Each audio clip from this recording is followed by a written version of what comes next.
Good morning 12th class. आज हम पढ़ेंगे जैव विकास के प्रमाण। इसके 3 पॉइंट्स मैं आपको इससे पहली वीडियो में बता चुकी हूँ। आज हम नेक्स्ट पॉइंट स्टार्ट करेंगे अवशेषी अंगों से प्रमाण। अवशेषी अंग वे अंग होते हैं जो कि हमारे पूर्वजों में बड़े और क्रियाशील रहे होंगे, लेकिन धीरे धीरे इनकी उपयोगिता कम होने के कारण ये अवशेष के रूप में हमारे शरीर में पाए जाते हैं। मनुष्य में लगभग 180 अवशेषी अंग पाए जाते हैं, जिनमें से कि एक है कृमि रूप परिशेषिका या जिसको बोलते हैं वर्मीफॉर्म अपेंडिक्स। ये जंतुओं के अंधनाल का अवशेष है जो कि उन जंतुओं में क्रियाशील होता है जिनमें कि सेल्यूलोज का जो पाचन करते हैं, और मनुष्य में ये अवशेष के रूप में पाया जाता है, जिससे ये पता चलता है कि जो हमारे पूर्वज होंगे वो शाकाहारी रहे होंगे, लेकिन धीरे धीरे मनुष्य जो है वो सर्वाहारी होता चला गया। दूसरा पॉइंट आता है निकिटेटिंग झिल्ली। निकिटेटिंग झिल्ली दूसरा उदाहरण है अवशेषी अंग का। अनेक स्तनधारी जंतुओं में जैसे कुत्ते, बिल्ली आदि में निकिटेटिंग झिल्ली आंखों को सुरक्षा करने का कार्य करती है, परंतु मनुष्य में भी आंखों के किनारे में एक लाल रंग की झिल्ली के रूप में अवशेष के रूप में ये पाई जाती है, जिसको प्लाइका सेमिल्यूनेरिस कहते हैं। इसका हमारी आंखों में कोई भी कार्य इसका नहीं है, लेकिन इससे ये पता चलता है कि जो हमारे पूर्वज रहे होंगे उसमें इसका इस्तेमाल हुआ करता था। अगला आता है पुच्छ कशेरुका। मनुष्य में कशेरुक दंड में सबसे नीचे 4 अस्थियां पाई जाती हैं, जो कि जिनका हमारे शरीर में कोई भी इस्तेमाल नहीं है, लेकिन इससे ये पता चलता है कि जो हमारे पूर्वज थे उनमें पूंछ पाई जाती थी। इसी प्रकार कई और उदाहरण हैं जो कि हमें अवशेषी अंग से प्रमाण देते हैं, जैसे कि अकल दाढ़ है, कर्ण पल्लवों की पेशियां हैं।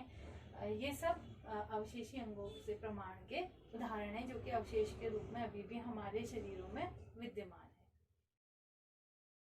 बच्चों, हमारा नेक्स्ट पॉइंट है भ्रूणिकी से प्रमाण। सभी कशेरुकियों के भ्रूण प्रारंभिक अवस्था में आकृति एवं संरचनात्मक रूप से समान थे। ये समानता इतनी अधिक थी कि इनमें भेद कर पाना मुश्किल था। सभी कशेरुक अपना जीवन युग्मनज अवस्था से प्रारंभ करते हुए मॉरुला, प्लास्टुरा, गैस्ट्रुला अवस्था से होते हुए फिर मछली के समान गलफड़े की स्थिति से गुजरते हैं। भ्रूण विज्ञान के या भ्रूणिकी से प्रमाण के सभी पहलू यह बताते हैं कि इन सभी के जो पूर्वज थे वो समान रहे होंगे, लेकिन विकास की प्रक्रिया के दौरान वो एक दूसरे से भिन्न होते चले गए। बच्चों, हमारा नेक्स्ट पॉइंट है पूर्वजता या प्रत्यावर्तन से प्रमाण। कभी कभी आकस्मिक ऐसे लक्षणों का जीवों में आ जाना जो कि उनके पूर्वजों में रहे होंगे, पूर्वजता या प्रत्यावर्तन कहलाता है। जैसे कि मनुष्य के शिशु में जन्म के समय कभी कभी छोटी मांसल रचना के रूप में पूंछ के समान की संरचना पाई जाती है, जिससे पता चलता है कि हमारे पूर्वजों में पूंछ पाई जाती थी। शिशुओं में कैनाइन दांत जो है कभी कभी वो बहुत नुकीले पाए जाते हैं, जो कि जिससे ये पता चलता है कि जो हमारे पूर्वज थे वो मांसाहारी रहे होंगे। और कभी कभी शरीर में इतने अधिक बाल पाए जाते हैं कपियों की भांति, जिससे ये पता चलता है कि हमारे जो पूर्वज थे वो कपि रहे हो सकते हैं। बच्चों, हमारा नेक्स्ट पॉइंट है जीवाश्म विज्ञान से प्रमाण। पैलेंटोलॉजी के अंतर्गत हम जीवाश्म का अध्ययन करते हैं। जीवाश्मों का निर्माण जीवाश्म जो है सेडिमेंट्री रॉक्स में पाए जाते हैं, जो कि कई वर्षों तक समुद्रों में रेत के जमा हो जाने के कारण बनते हैं।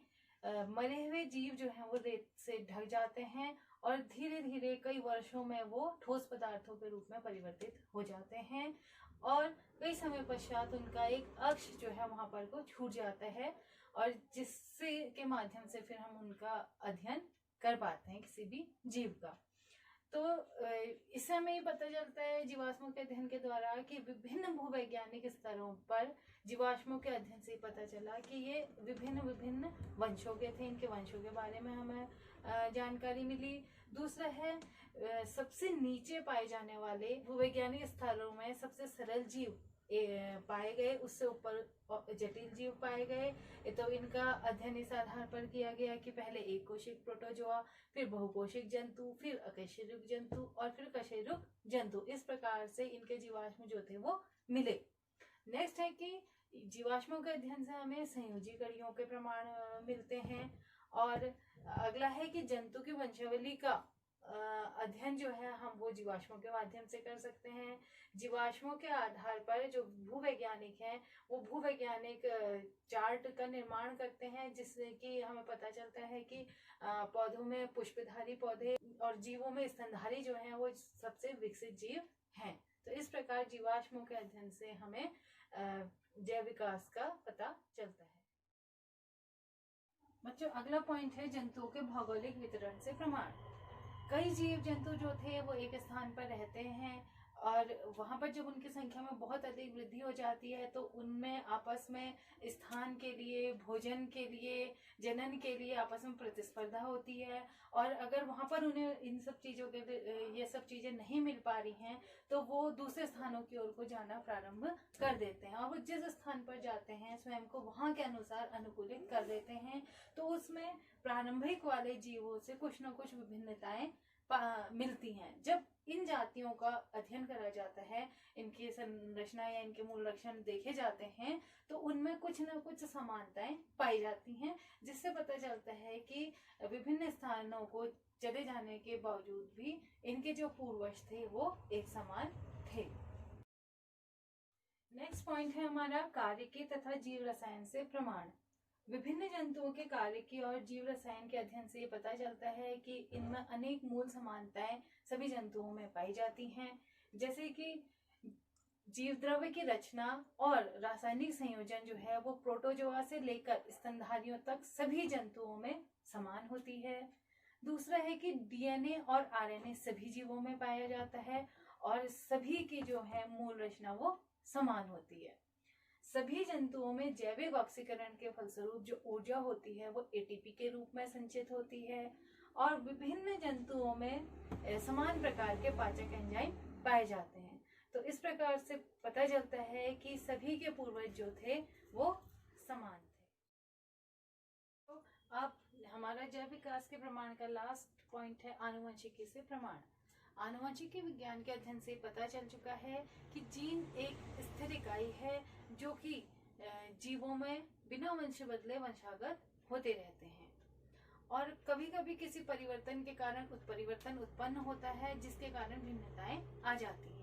जैसे कि घोड़े और गधे के बीच जब संकरण कराया जाता है तो खच्चर का निर्माण होता है, जिससे पता चलता है कि घोड़े और गधे जो थे इनके पूर्वज एक समान थे।